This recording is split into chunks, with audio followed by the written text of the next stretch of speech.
आप सभी को समस्त जगत को चरण वंदन करता हूँ। और मैं आज बहुत ही विशाल भूमिका प्रस्तुत करने वाला हूँ, जो है श्रीमद् भगवत गीता की। तो ये विचार मेरे मन में बहुत दिनों से आ रहा था कि मैं कुछ अलग करूँ, कुछ क्या ऐसा करूँ जिससे समस्त संसार को लाभ हो।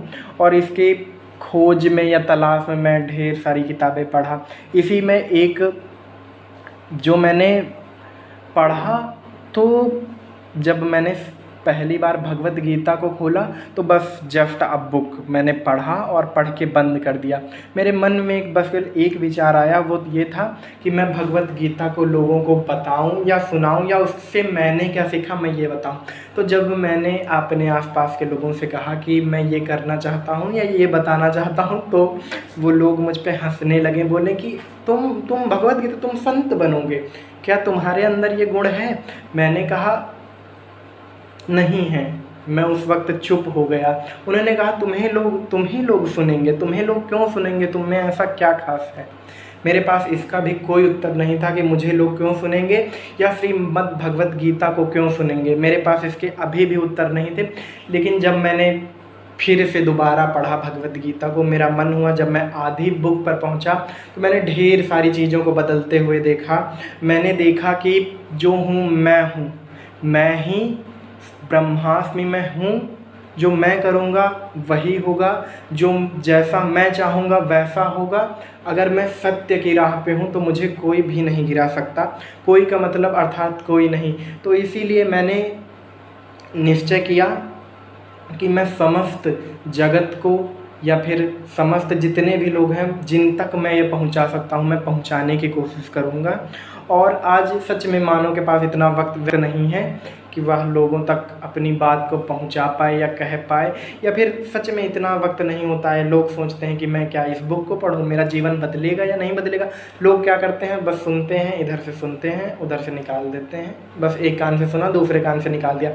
लेकिन क्या ज़रूरी है कि इतनी स्मृतियों को लोग बस केवल क्या करते हैं, बहस या वाद विवाद के लिए? अपने जीवन को भी सुधारने के लिए कम से कम क्या आप नहीं इस्तेमाल कर सकते हैं? एक बार भी नहीं कर सकते हैं क्या इसका इस्तेमाल? लोग बस क्या करेंगे, श्लोक उठाएंगे या फिर रामायण का श्लोक उठाएंगे, बस शुरू हो जाएंगे, ये है ऐसा गलत है। हाँ, गलत हो सकता है। वो स्मृतियाँ हैं जो अर्जुन को उन्होंने बताया, वो बहुत ही पुराने समय में बताया। अगर हृदय से मानते हैं आप तो उस हिसाब से ये स्मृतियाँ सिर्फ अब सुनने के लिए और कहने के लिए बची हैं। तो इसमें ढेर सारे लोगों ने परिवर्तन किए, ढेर सारे विचार डाले। तो हाँ, है परिवर्तन, ढेर सारा परिवर्तन है, लेकिन अभी भी यह उतनी ही शुद्ध हैं कि आपके जीवन को बहुत ही ज़्यादा परिवर्तित कर सकती हैं। कलयुग है तो चीज़ें ज़रूरी नहीं जैसे हम सतयुग या द्वापर या त्रेता में बोलते हैं कि करते थे, वैसे ही अब करें। अब जो गीता है वो अब आप इससे ये संदेश ले सकते हैं कि कैसे आप कलयुग में रहें, अपने जीवन को और अच्छा बनाएं, कैसे आप स्वस्थ रहें, संगठित समाज को लेकर चलें। ज़रूरी नहीं है कि सिर्फ जो दिखता है या फिर लोग कहते हैं या गलत सुनते हैं, सभी में कुछ ना कुछ अच्छाइयाँ होती हैं। और जो बहुत अच्छी चीज़ है उनमें तो फिर बहुत ही अच्छाइयाँ होंगी। शायद भले ही लोगों के कुछ परिवर्तनों से वो बदली हों। तो इसीलिए मैं भगवत गीता का पठन और आप सभी को प्रस्तुत करूंगा। तो ये एक विचार जो सर्वप्रथम है, अगर आप सुनना चाहते हैं तो क्यों सुने। ये मेरा एक बहुत ही छोटा सा उदाहरण है कि अगर कोई व्यक्ति, जैसे अगर आप ही हैं और पूरी अगर हृदय से आस्था है, तो आप चरणामृत लेंगे तो सच में वो आपके लिए चरणामृत अमृत का कार्य करेगा। लेकिन अगर आप नहीं भी उसे अमृत की तरीके मान के सेवन कर रहे हैं, तब भी वो दही है, आपको स्वस्थ करेगा, आपके पेट को साफ करेगा। तो ज़रूरी नहीं है कि अगर आप उसको अमृत ही मान के सेवन करें तभी वो लाभदायक है। नहीं भी सेवन करेंगे तो वो जैसा है वैसा ही आपको लाभ प्रदान करेगा, क्योंकि उसका गुण ही है लाभ प्रदान करना। और ये भी जब आर्ध पठन में मैंने देखा तो मैंने देखा नहीं सुनना है लोगों को, मत सुने, ठीक है, मत ना भी सुने मेरी बकवास, कोई फ़ायदा नहीं है मेरी बकवास सुनने का।